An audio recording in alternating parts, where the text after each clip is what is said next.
Hey guys, welcome back to another episode of Sincerely Ari. And yes, I am a TV show now. Okay, being an introvert, I feel like a star in front of this little iPhone camera.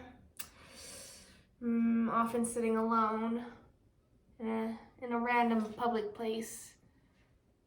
Often in a corner because of social distancing. Wonder if I look like a psychopath. But it's okay because it's all worth it just for you guys, okay? So don't worry about me. I'll be fine.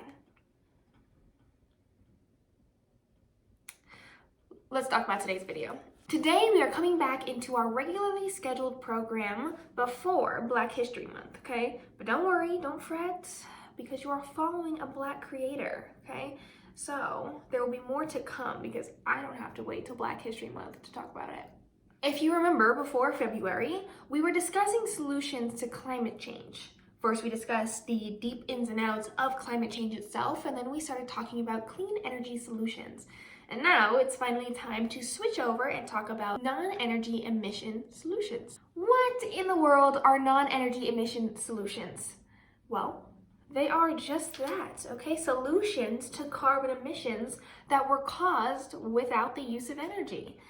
But luckily for today, we're only gonna focus on one of those solutions, okay? So don't fret. But we can't get started until you see my blooper-filled intro, okay? It's the best part of the video.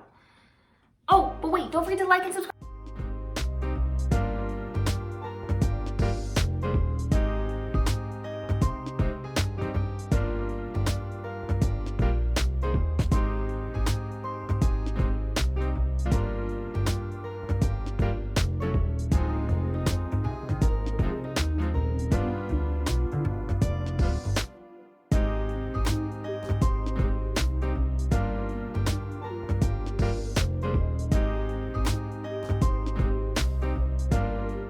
So, what is this mystery non-energy emissions that I speak of?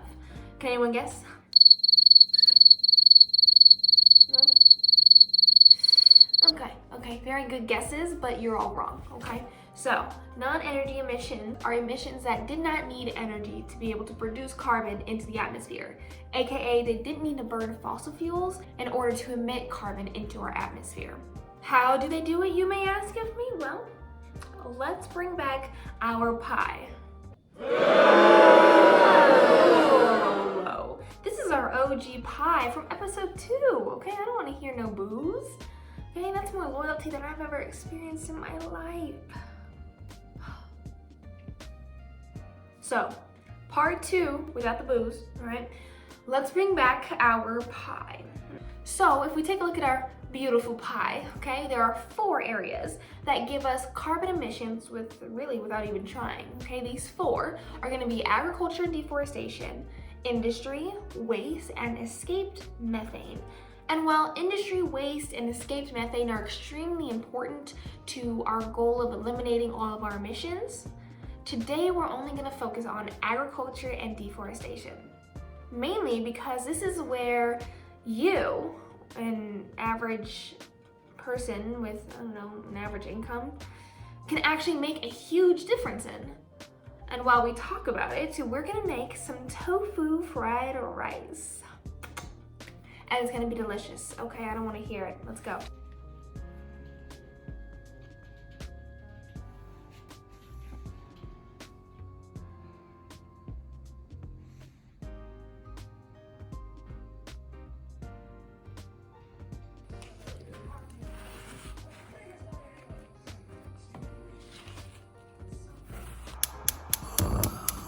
What does tofu fried rice have to do with agriculture and deforestation? Well, one of the largest motivators of agriculture and deforestation is something called animal agriculture. And animal agriculture is just the breeding of animals for their products or for recreational use. And while at a front, it isn't inherently bad or wrong, let's take a look at how today's society treats it as an industry instead of a necessity, and how that affects our environment.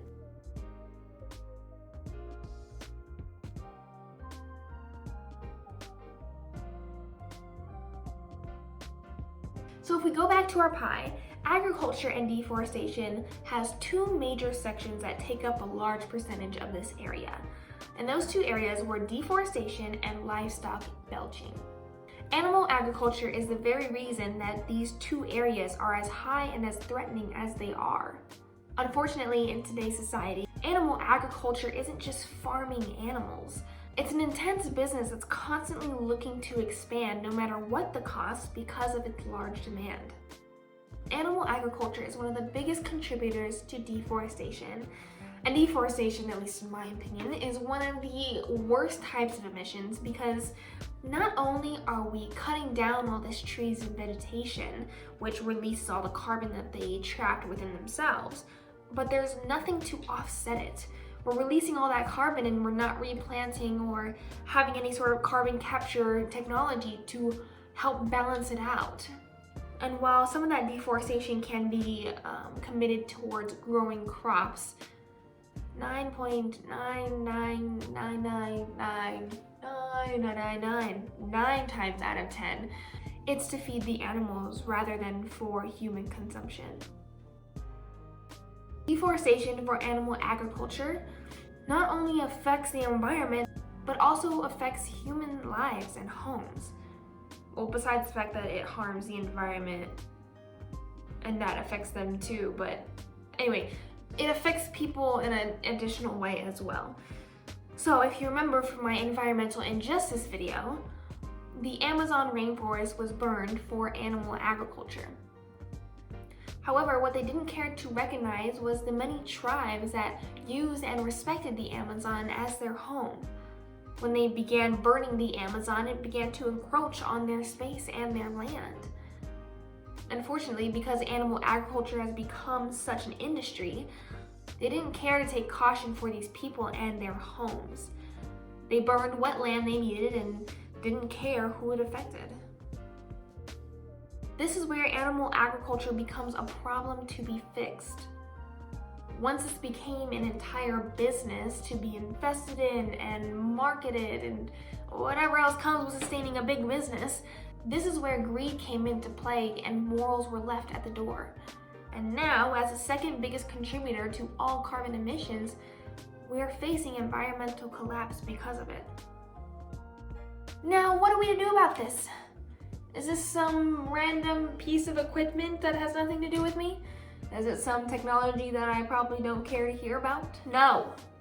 No. Okay? No. This time, I have a solution that you can help with, okay? In fact, this solution is heavily dependent on our involvement, okay? This is where we can come into play and make a huge difference on a massive scale. Okay, so are you ready? In order to curb this area of emissions, we need to lessen our meat intake.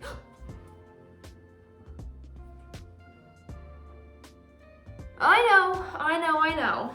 Such a controversial solution, I know, okay? God forbid we don't eat a steak every night. But we're gonna be this, okay? Steak, clean air. Steak, stable environment.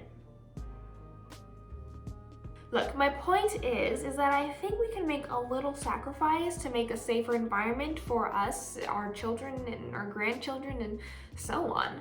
I mean, like, Jesus, like, died for our sins, okay? I mean, I feel like on the grand scale of sacrifice, we can skip on a little meat once in a while, you know? I'm not saying that you have to go vegan or vegetarian right now, but what I am saying is that we need to diversify our meals. We don't need a meat source every night with dinner. We need to start incorporating other pieces to a meal or different options. Because when we lessen our meat consumption, we lessen the demand for meat. And when we lessen the demand, companies, governments, corporations will have to lessen the supply, otherwise they lose money and more food gets wasted. And before you tell me, oh, well, I'm only one person, I wouldn't make much of a difference, let's stop and take a look at the dairy industry, okay? I don't know if you remember, but back in like 2018, maybe like 2016, I'm not too sure, I should probably look it up. when everyone stopped drinking cow's milk and they like switched to all this non-dairy products. Yeah.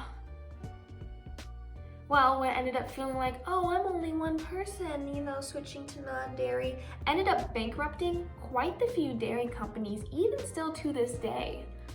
And while our goal isn't to bankrupt companies, the companies that did go bankrupt were ones who were unwilling to diversify their products. And that's with anything. I mean, if we think about when the internet became a huge thing, any stores that ended up not creating an internet presence for themselves ended up going bankrupt. And that's just life. If you're not willing to change with the ever-flowing tide of life, then you will very easily get left behind. But here and now, we are the ever-flowing tide. We can control where it goes. And now, one more time, the goal isn't to just stop animal agriculture and be vegan forever and ever as long as humanity exists.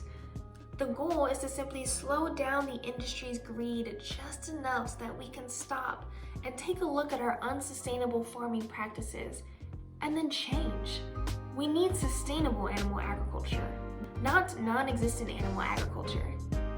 Because let's get real, we can plant as many trees as we want to save the earth.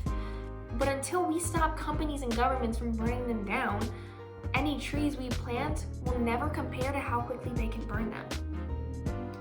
If you want to stop animal agriculture emissions, if you want to save the earth, lessen your meat intake. Stop giving them your money. Now, once again, I'm not saying that you have to go vegan or vegetarian right now in order to help at all with this. Although, don't get me wrong, I would love you all the more for it. But what I am saying is that this tofu fried rice is bomb, okay? And you know, it would not kill you to try it. And maybe like, enjoy it on a regular basis. Just a thought.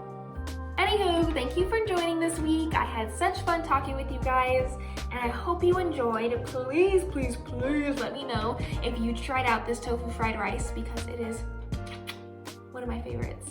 Okay, it's one of my favorite go-tos. Or if you have another recipe that you think I should try, leave it down in the comments, because maybe we could just swap recipes for the rest of our lives. I like that idea.